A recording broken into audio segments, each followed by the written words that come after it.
Good evening and welcome to Daily Red Devil for all of your latest Manchester United transfer news and talk. And as always, we're back with another massive show to bring you guys this evening. But before we do that, please do smash a like on the video. Please do subscribe to the channel if this is your first time watching this show. On the show this evening, we're going to be talking about Sir Jim Ratcliffe's massive plan for Manchester United. We're getting more and more stories coming out today with what Sir Jim plan's going to be. We're getting people like Fabrizio talking about it. We're getting others as well. Now, maybe you'll just say that this is spin. Maybe you'll just say that none of this stuff is actually going to happen. That's what we're going to be talking about. We're also going to be talking a little bit about Qatar transfer targets that has now been leaked on the players that they were apparently looking at in their first transfer window. So we will be talking about that.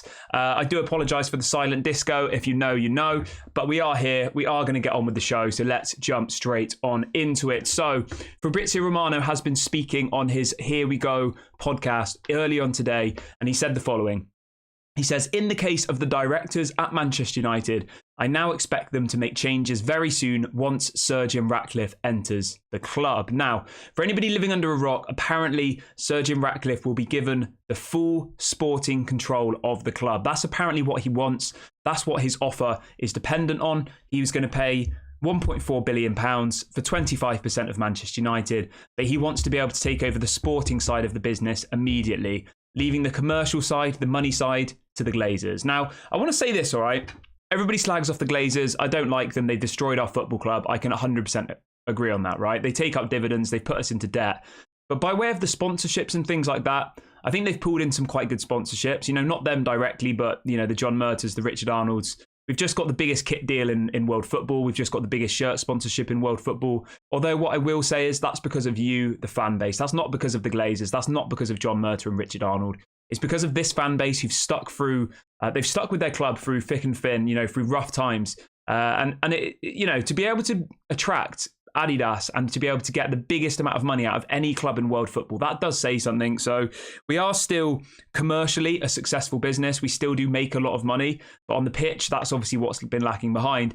And I can see why Sir Jim Ratcliffe is, you know, has this as part of one of his conditions, because for him to come in and to still let the Glazers have the sporting side of it would be absolutely ridiculous. It really, really would. Now, just to be very, very clear, you know that my stance on this channel since the very beginning has been that I wanted the Glazers out. I didn't want Sir Jim Ratcliffe. I wanted full sale, whether that was to Sheikh Jassim, whether that was to someone else who was going to offer for a full sale. That was my condition. It needed to be full sale, the debt cleared, new stadium, and all of the rest of it. And football needed to be put first, because I think that, you know, if you put the football first, the commercial side will just fall in place nicely. We're already commercially very successful, so I'm not too worried about the commercial stuff, you know. Our commercial side of the business is good. It works well, and the Glazers have benefited from that, and they've just put us into more and more and more debt and been greedy and taken money for themselves. So I don't think there's any argument on that. Let's see what people are saying in the chat then. Where are we? I was looking on my old one. I was looking on my silent disco back there. Let's have a look. Chris says, can you really see the Glazers letting Ratcliffe do what he wants? Well, he's not letting them do what he wants, is he? They're going to let him do the sporting side of it. So that will just be like who the sporting director will be. Maybe with transfers and things like that. We know that the Glazers have zero interest in any of those types of things. They'll have to sign off on it. But other than that, I think that he will have some sort of say. Now, just to be very, very clear, right, to be transparent, this hasn't been confirmed yet. This is going to be discussed at a board meeting on Thursday. So Sir Jim Ratcliffe might say, I want to have control of the sporting side of things. And the Glazers might say, no, you're not having that. You know, so I don't think that this is actually the end of the story for me personally. Now, I'm not by any means saying that Qatar are going to still take over. What I'm actually saying is that I think that Sir Jim Ratcliffe's bid or offer might actually end up changing. So yes, he might want the sporting side of it, right? But that doesn't mean he's going to get it. So we have to wait and see what happens with that one. And then we've got another story coming in here saying a source familiar with Sir Jim Ratcliffe and Inos has said Ratcliffe is not going to buy any part of the club and then sit back and hope things improve without changing anything. He will not be a passive investor. And Fabrizio Romano has says Inos plans to invest in club structures, including the stadium and the training centre. The thing is, right, I get all of that. I get it, but the thing that I don't understand is why would Sir Jim Ratcliffe and his Ineos company invest shed loads of money into the stadium? Minimum it's going to cost is 1.5 billion to redevelop Old Trafford. Okay, even if they just redevelop it, 1.5 billion is what the estimated cost is going to be. A new stadium, anywhere from 2 to 3. I don't know how much it would cost to renovate Carrington. I would imagine a couple of $100 million, not too much, but obviously the stadium is the main issue. Why would Ineos be willing to invest 1.5 billion into a stadium if they don't own 100% of the club? I mean, it seems absolutely ridiculous to me, and I think that that's where the pieces of the puzzle are yet to be confirmed. If it is as black and white as they're selling him 25% now for 1.5 billion, and then in 2 years' time they'll sell him the whole rest of the club, and it's signed in paperwork that is the agreement, and the price is out, and it's public knowledge. In 2 years' time, the Glazers will leave, and they'll get this amount of money. Maybe you could start seeing a positive to that, if that is the case. But the thing that I just simply don't understand is, why would the Glazers sign a contract agreeing to that now if they could just sell to Sheikh Jassim for 6 billion now? Why would they do that? Like, that's the bit that doesn't make sense to me. So unless the Glazers are going to sign some sort of contract saying, in 2 years' time, you can buy the rest of our shares for 6 billion, something ridiculous, and maybe Sir Jim Ratcliffe does that, I don't see how else they would agree to it. Why would they? It makes zero sense. But let me know what you guys think about that. Let's see what people are saying in the chat then. Carl says, how much of the 1.3 billion will be spent on the club? So just to be very, very clear, I don't think any of the money from what we're hearing is going to be spent on the club. Zero. The 1.3 billion, that the 25% will be to buy out some of the Glazer siblings. That's what we're hearing this afternoon. So Joel and Avram want to stay 100%, and they want to keep all of their shares, okay? But you've got to remember that there's 6 Glazer siblings who own Manchester United. So we'll go through this really, really quickly for you, because I know that some of you are interested in this side of things, me included. Where are we? Okay, so Joel owns 19%. Avram owns 14%. Kevin Glazer owns 13%. Darcy owns 18%. So Darcy owns a big share. And Edward owns 12%. So I would imagine that he'll be buying the shares of the other 4 Glazers. We know that Joel and Avram want to stay. The other 4 Glazers own, between them, about 50% of Manchester United. So it's still a large portion there. That's the other bit that I don't really understand. If we're hearing that these other Glazers don't want to stay, then why is he not just buying all of the other Glazers' shares? We know why that is because the Glazers want to still own the club. They still want to have the majority shareholder. That's where all of the bits start bringing up red flags for me. We hear that all of the Glazers want out except for Joel and Avram. Well, why don't they sell them all? Because Joel and Avram probably don't want them to sell them. And the other thing as well, which we haven't spoke about in a long time, is where does this put the people on the New York Stock Exchange? Because we know that the investors on the New York Stock Exchange who own the 31% of Manchester United threatened legal action against the Glazers if they sold to Sir Jim Ratcliffe. So of this 20%, is some of that going to be to the shareholders? Like, we don't know, and it's so confusing. It's such a mess to try and get your head around. Let's see what people are saying in the chat.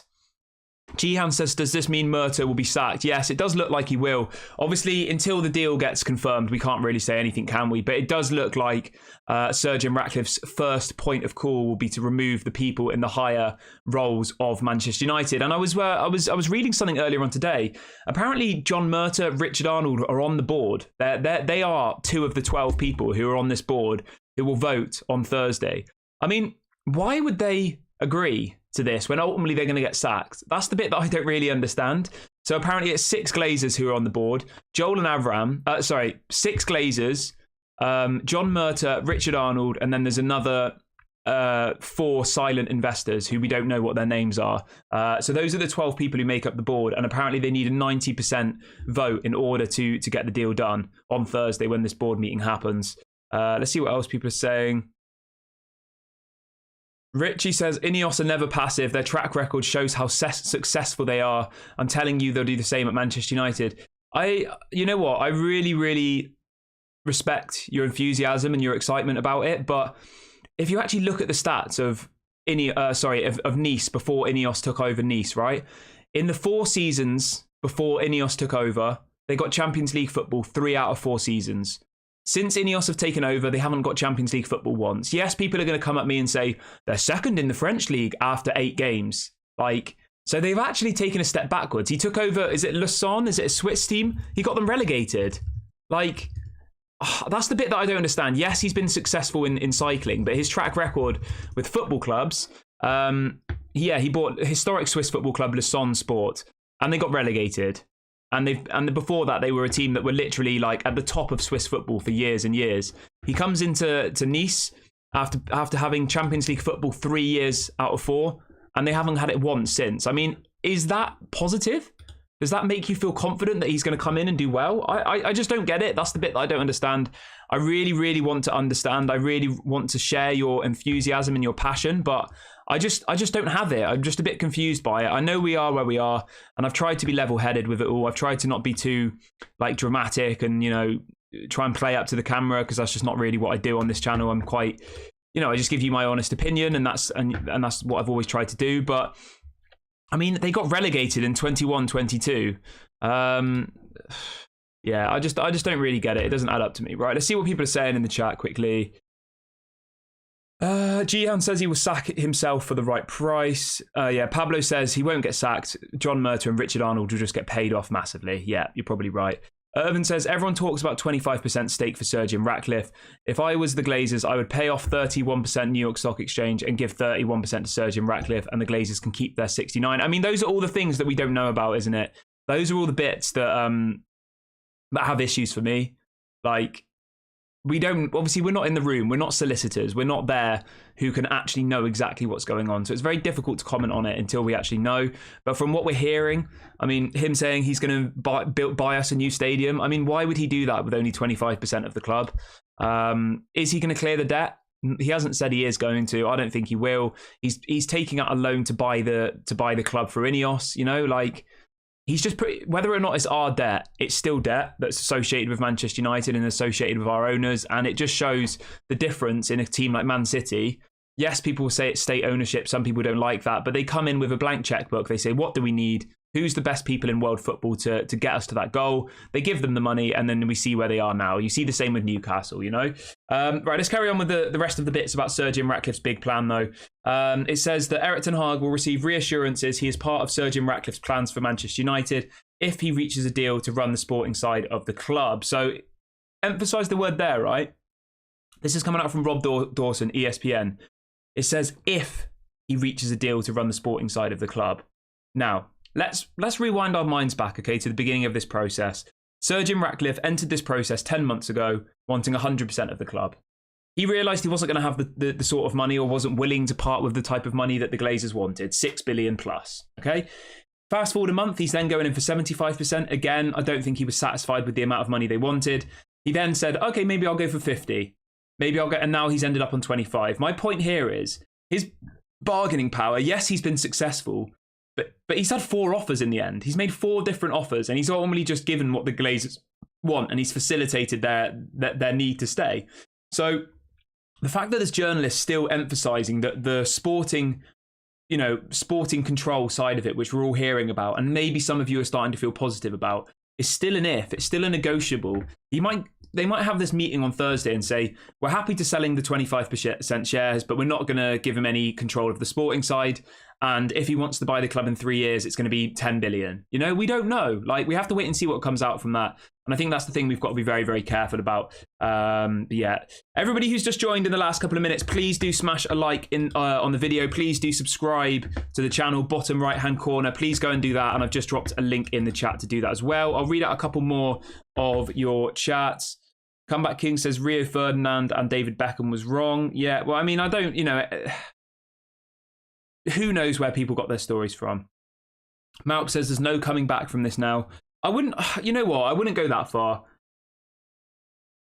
Like, look, let's just rephrase it like this, okay? We had a carrot dangled in front of our noses. We had this carrot of an owner who could come in, clear the debt, and hopefully send us back to the top of the Premier League and the top of European football. That carrot has been taken away, and all that's going to happen now is that we're just going to continue being a mediocre team. So I wouldn't say that Manchester United is over and there's no coming back from this. I would just say that we're just going to have more of the same. Maybe some of you are happy with that. Maybe we're not happy with it, but maybe some of you are okay with that, you know? My expectations of Manchester United at the moment, regardless of this takeover, are at rock bottom. I expect us to get anywhere from 3rd to 10th in the Premier League season on season. That's my expectation.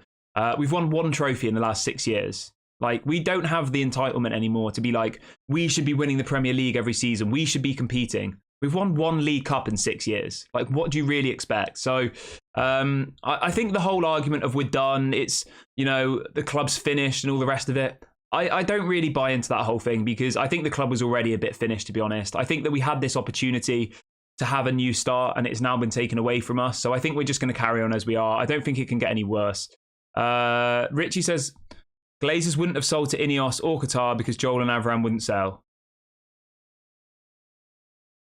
Well, they said that they would sell for 6.8 billion. That was what was reported by, I think it was Fabrizio Romano a couple of days ago, that they wanted 6.8 billion, which was, I think, around $8 billion. So they did want to sell. They just wanted more money.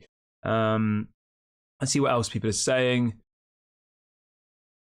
Lumen says, I'm willing to trust Sergeant Ratcliffe. I mean, you have to. What else can you do? You know, you can get yourself all worked up about it, which we have all done, which is completely fine and to be expected. But what is there really that we can do at this point, you know? Protests don't seem to work. The protests are never going to be on the level of what, you know, the ones in places like Ajax are like, and I don't condone that either, smashing up and burning things. I think that's maybe a step too far for me personally. I think we've done everything we can. What else have we got? LB says, I'm happy we're not going to be state-owned. I get it, you know, I get it. And it's one of those ones, right, where I think that if we look at this from a level-headed perspective, I don't think there was a perfect bid, to be completely honest, right? All I wanted was that the Glazers left, the debt was gone, we got a new stadium and all those types of things. That's what I wanted, okay? But I will accept that I don't think either of the bidders was perfect, whether it's from a sporting perspective, whether it's, you know, because of greenwashing, sports washing, both sides of it have difficult conversations that have to be had. So it's not like I'm sat here like, I don't know, you've got this owner who's completely incredible and they've taken it away from us, you know? Like, because if we'd have got Sheikh Jassim, all that people would have talked about for the next 20 years is that we've got, you know, we're being sports washed. It's the greatest team in world football. It's a disgrace. Sports washing, oil money, you know, it would have just been that forever. And although every single one of us here, minus a few, would probably be happy with that for success, I do think over time it would, I think it would, you know, start to maybe ruin what is Manchester United for us, you know, like it is with Man City fans. They don't even celebrate goals anymore. But let's see what else people are saying. Lumen says, Kieran, what about the players? Does it affect them as well?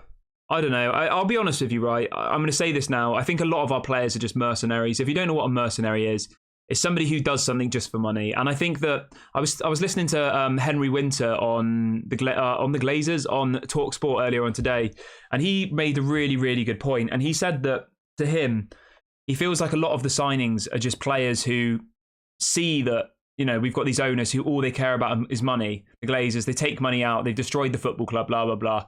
And players come to the club with the expectation that, you know, how can they be told that they don't work hard or they need to track back and all of these things when they've got owners above them who are paying them, who literally just rob from the club and don't care about football? I mean, do you see what I mean? It's like it's setting a bad example, isn't it? Let's see what else people are saying. Charlie says they had no intention of selling. They knew something is happening with the Premier League. Yeah, that is true. Apparently there's some new TV rights deal happening. I'm telling you this now, right? Within the next 10 years, BT Sports, TNT Sports, whatever it's called now, and Sky Sports will be completely gone, I reckon. And it will be some sort of app like Netflix, you know, a Netflix type program where all of the different games are on one channel. And you'll be able to watch it all for £30 a month. Imagine how much money that would make, you know? £30 a month and you can watch all of the games. The 3 p.m. blackout thing will be gone and you'll be able to watch everything. Let's see what else people have got. So somebody says, what's the big deal about not being state-owned? I think that's another conversation for another day, to be honest. I mean, the state ownership thing, like, imagine if Manchester United was owned by England. Like, that sounds a bit weird, doesn't it? When you rephrase it like that. Imagine if, you know, Richie Sunak was the owner of Manchester United and you know, the Conservative Party were the owners of Manchester United. Like, I think when you rephrase it to something like that, or say America owned Manchester United or France, like, I think because, well, for me anyway, obviously I live in Europe, I live in England. I've never even been to the Middle East, you know? It's not somewhere I've ever gone on holiday. I'm interested to go there, but like, you know what I mean? Or like Manchester United's owned by Sweden. Like, I don't know, obviously that isn't why people are questioning it, but that's my kind of thing on it. It is a bit strange to be owned by a country, like, or by a state or whatever you want to call it. Somebody says, how old is Sir Jim Ratcliffe? I believe he is 70, potentially 71. Yeah, he's 70 years of age. He turns In fact, it's his birthday on Wednesday. I mean, what a sweet birthday present for him, right? Sir Jim Ratcliffe turns 71 on Wednesday, and then by Thursday, he could have a 25% share in the biggest club in the world. I mean, that's crazy, isn't it? Yeah, so he's 71 on Wednesday. Right, let's move over to this story about Qatar transfer targets. So this is coming out from a couple of different journalists today. And you know what? When I read this, I don't want to say it put me off, but it did make me question it a little bit, and it did make me understand some of the people with differing opinions to me who said, I don't want Qatar, I don't want Sheikh Jassim. You know, I've seen what they've done to PSG. It's a failed project. They bring in superstars. It doesn't work. So this story this afternoon was saying that Manchester United's top 3 targets underneath, if Sheikh Jassim came in, apparently they wanted Kylian Mbappe, and Kingsley Coman. I mean,